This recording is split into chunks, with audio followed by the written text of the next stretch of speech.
seronok sangat. Tengok bawah tu meriah betul. Thank you sebab pilih saya. Ku ajarkan cara menanam menuai, baik buruk di dunia. Kau warnai tanganmu yang mati, biar kau lihat dunia tak lagi menyakiti. A'udzubillahi minasyaitonirrajim. Bismillahirrahmanirrahim. Muhammad Bakir bin Ahmad Zudi. Ya, saya.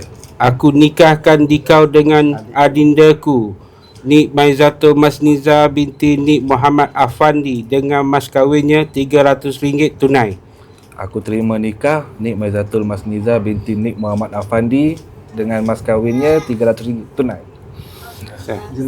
Dan ku bisa Alhamdulillah, dengan sekali lafaz sahaja. Alhamdulillah. Baik-baiknya untuk menjalankan tugas sebagai suami seperti berikut: memberi nafkah zahir dan batin, penjagaan dan perlindungan yang sempurna, keselamatan yang terjamin, memberi perlindungan dan panduan ke jalan yang diredai oleh Allah.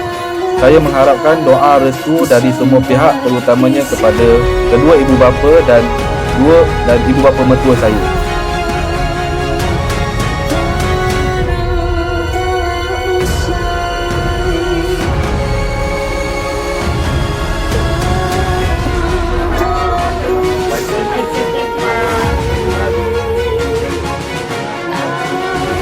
Assalamualaikum.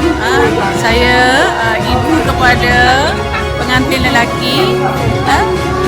Ingin mengucapkan selamat pengantin baru kepada mereka berdua.